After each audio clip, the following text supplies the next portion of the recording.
I was so sick of falling off the wagon and starting back at square one.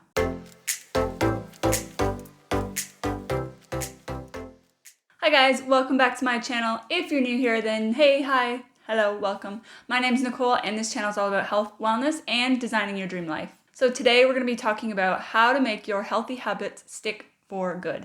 Now, I don't know about you, but I tried for so long to try and start a whole bunch of new habits, try to make them stick, and I would just always fall off the wagon with them. I would never be able to stick with them consistently, and I would do them for a few weeks and then just would stop doing them.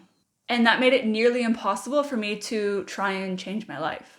I became obsessed with this idea of healthy habits, like how do habits work, how do we make them stick, how do they start in the first place, how do we get bad habits, and how do we get good habits. I really wanted to know how we break bad habits and how we develop good habits. So first, what do I actually mean when I say healthy habits? So for me, a healthy habit is something that we do automatically. We do it without thinking, and it has a positive outcome on our life, on our health. It's something that improves our health, both physical and mental. So a healthy habit can be something like just choosing to eat healthier foods, drink more water, get more sleep, getting yourself to exercise consistently, whether that's in the gym or at home. Even things like meditating and journaling can be part of healthy habits. Okay, so if you're sitting there thinking, yes, that's me, I want to be doing all of those things, but I've tried in the past and it hasn't worked and nothing has been sticking, well, then keep on watching and make sure you stay till the end for tip number 5, where you're not going to want to miss this one. This is going to be the most beneficial thing that you can be doing. All right, let's dive in. So the first thing that you need to do, and this is really, really basic, but if you don't know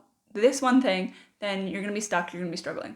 You need to know what your goal is and why you want to accomplish it. So let's say, for example, that you want to start drinking more water. Okay, so your goal is to drink half your body weight in ounces in water every single day, which, by the way, is the recommendation that I give to people. So it needs to be a specific goal. You can't just say drink more water, because do you know how much water you're already drinking? And how do you know that you're drinking more or less or the same?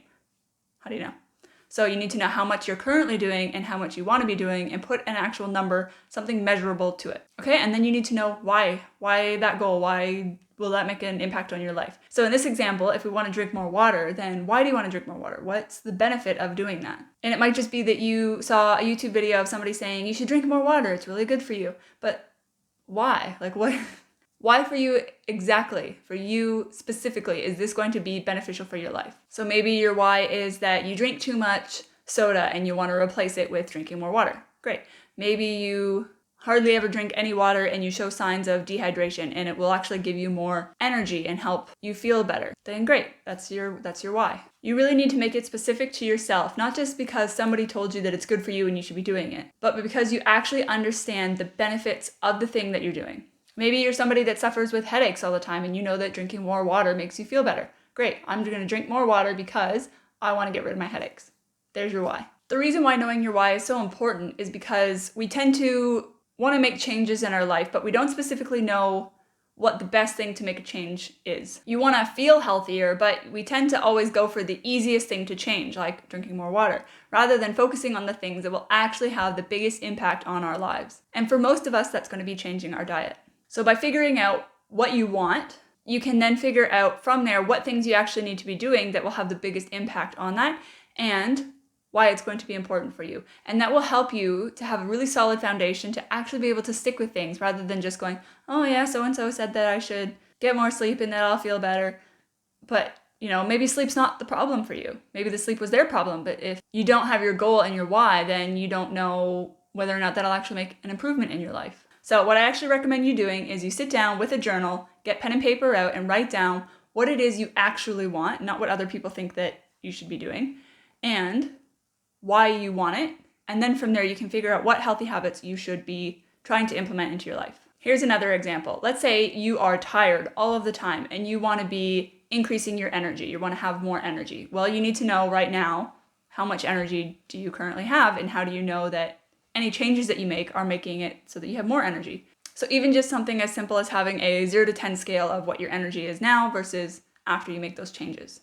You need to be able to measure those changes, okay? And then why do you want to have more energy? What will that mean for you? Is it because you're falling asleep at the wheel when you're driving and that's really dangerous? Or is it that you don't have enough energy to be playing activities with your kids? Maybe your career is suffering because you're just so tired at work that you don't have any motivation to be doing anything. Maybe you're gaining weight because you're so tired all the time that all you can manage to do is just lay on the couch and eat junk food. Once you know those two things, then you'll be able to figure out what are the changes that you can make to help improve your energy levels. So maybe you're not sleeping very well, or maybe you are too reliant on caffeine. Maybe you are eating too much sugar and junk food that's causing your blood glucose levels to like rise and spike and drop and make you feel tired all the time. Knowing your what, knowing your why, and knowing more about your body will really help you to figure out what changes you need to be making.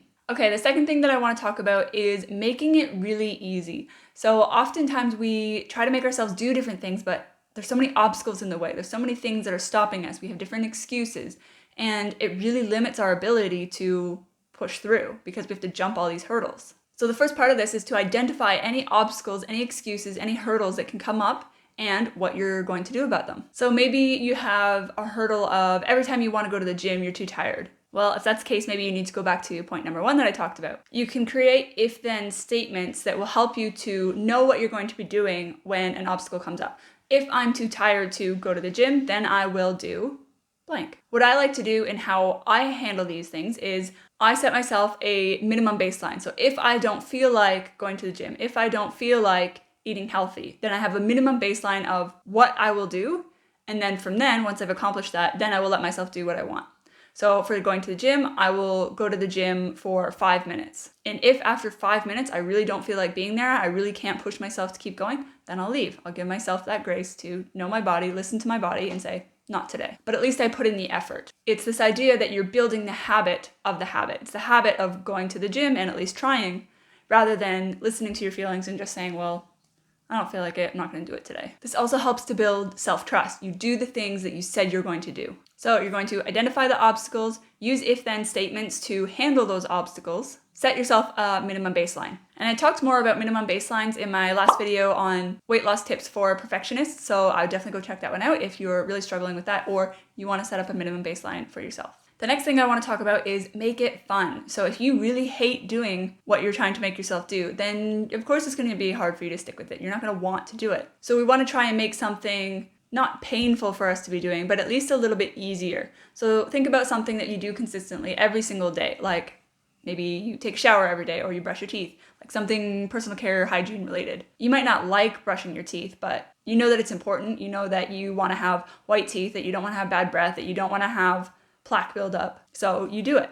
It's not the most fun thing to be doing, but at least it's not hard or difficult or painful to be doing. Fitness is a really good example. A lot of people hate going to the gym. You know, they have fear of judgment about what other people will think while they're using the equipment, or they feel self-conscious about their body, so they really don't want to go. And they have just all of this fear and pain surrounding them, and that becomes a really big hurdle, a really big obstacle for you to overcome. If you can push past that fear and make yourself go for the very first time, then it will feel a lot easier because you've manage that fear and you went, oh, actually this isn't so bad. So how can you make your fitness easier? Maybe you just work out at home and you buy yourself a couple of dumbbells, a kettlebell, maybe some resistance bands, and you do your workouts at home. That's how you make it easier. If you don't have access to a gym, you make it easier by working out at home. Maybe you absolutely hate running. If you really, really, really hate running, then maybe that's not what you should be trying to push yourself to do. Because every single time you step out that door, you're going to dread doing your workout. So instead, find something that you actually enjoy doing that you can move your body to. So maybe you find that you like yoga or Pilates or Zumba. Okay, before I get into our fifth and final tip, if you like this video, make sure you hit that like button down below and subscribe because I upload 2 new videos every single week all about health and wellness, habits, mindset, designing your dream life, all of that good stuff. So if you want to follow and you want to see more of that, hit that subscribe button down below. Okay, tip number 5 is that you need to focus on the effort and not the goal. So I know in tip number 1, I said you need to know why and what you're doing, and that's great. You need to keep that in your mind, but you also need to focus every single day on the effort that you're putting in. So this kind of relates back to having that minimum baseline. You have a certain amount of effort that you are going to put into doing your habit. And some days might feel like it's harder for you to actually stick with that habit. And that's okay. We're all going to have ups and downs. Not every single day will feel the same and be easy. What you want to focus on and what you want to praise yourself for is that you tried. You might not have done your habit perfectly or exactly the way that you had planned to, but as long as you put effort in towards it, then that's great. We want to learn to enjoy the journey, not just rush to get to the end and to get to the result. Praise the effort, praise the journey, get the process of getting there. Think of a movie. If you were going to sit down and watch a movie, you're not going to just skip forward to the end and see what happens at the end. You want to see the character development. You want to see the struggle and the journey and the process of living that they go through. That's the good part. The end isn't the good part.